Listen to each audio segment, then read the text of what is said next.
Pemirsa Gubernur DKI Jakarta Basuki Cahayapurnama akan membangun 9 jalan layang atau flyover di titik-titik persimpangan jalur kereta api. Hal ini terkait kecelakaan yang terjadi antara bus Transjakarta dengan kereta api pada beberapa hari kemarin. Sebelumnya pemerintah sudah membangun flyover di Permata Hijau untuk meminimalisir kemacetan dan kecelakaan di pintu perlintasan kereta api. Sudah ada reporter Cikal Multasam dan juru kamera Aditya Eko serta pilot drone David Sibarani di Permata Hijau. Ya, Cikal, flyover Permata Hijau ini awalnya kemudian dibuat di atas perlintasan jalur kereta api. Menurut pantauan Anda di sana, apakah kemudian efektif jika ada pembangunan serupa flyover untuk keamanan di perlintasan kereta?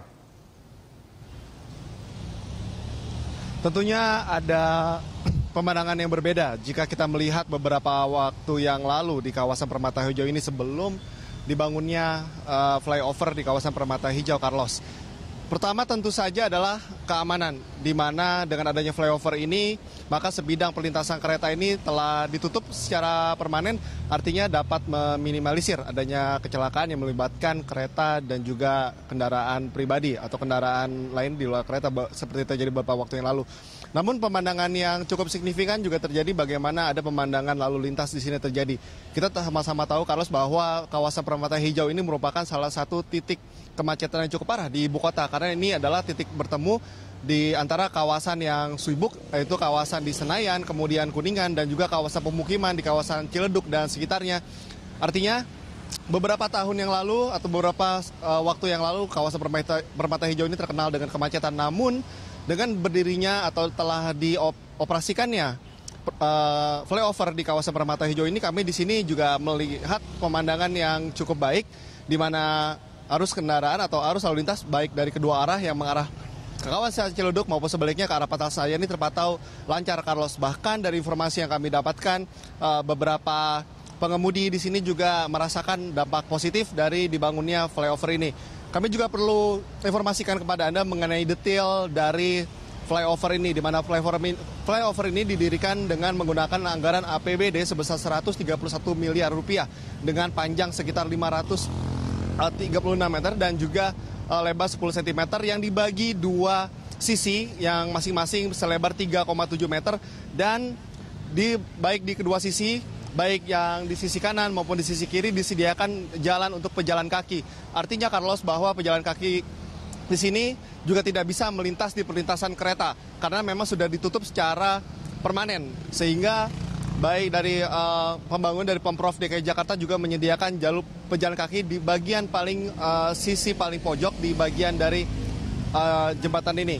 Dan sampai dengan saat ini, baik di jam sibuk maupun di waktu libur, di sini memang sudah ada pemandangan yang cukup meningkat, baik kemacetan sudah tidak lagi signifikan seperti pemandangan beberapa tahun yang lalu, dan tentunya kita juga sama-sama berharap, Carlos, bahwa pemandangan ini, kondisi ini dapat dipertahankan demi kenyamanan pengendara kendaraan khususnya di ibu kota. Dan Carlos, 9 flyover dan underpass akan dibangun pemerintah Provinsi DKI Jakarta memang pada tahun ini, karena pembangunan ini diharapkan mampu mengurangi kemacetan dan meminimalisir kecelakaan lalu lintas.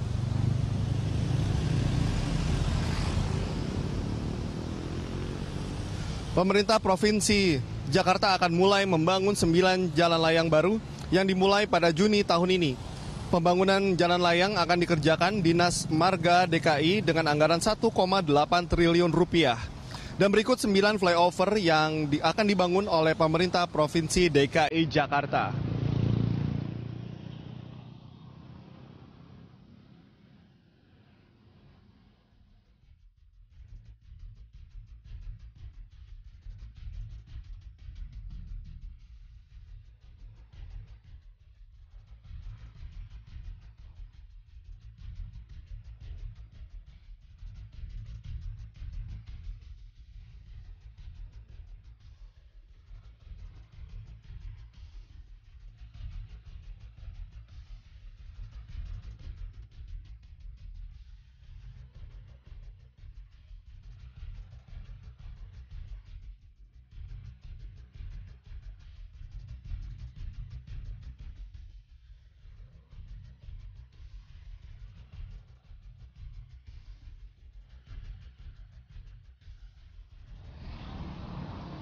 Carlos, tentunya target dari 9 pembangunan flyover ini dapat kita sama-sama harapkan dapat dibangun sesuai dengan target agar bisa dirasakan manfaatnya khususnya oleh warga ibu kota Jakarta. Carlos.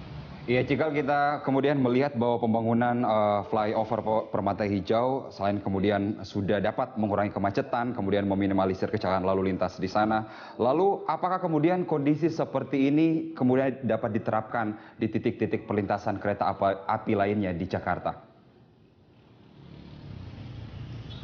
Jika kita mengacu pada kondisi yang ada di perlintasan di Permata Hijau, tentu saja hal ini bisa saja diterapkan di lokasi-lokasi lainnya.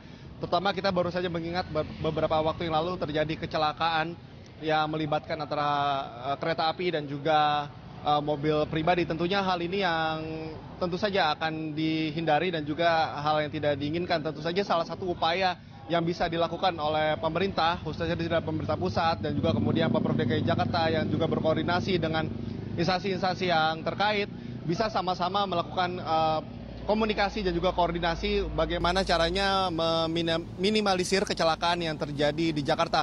Kita bisa melihat contoh di sini di Permata Hijau saat ini, tentu saja hal-hal seperti ini jika bisa dikomunikasikan baik, antisipasi yang baik, kemudian langkah-langkah yang tepat juga bisa dilakukan oleh Pemprov DKI Jakarta tentunya untuk meningkatkan kenyamanan dan keamanan berkendara di DKI Jakarta ini.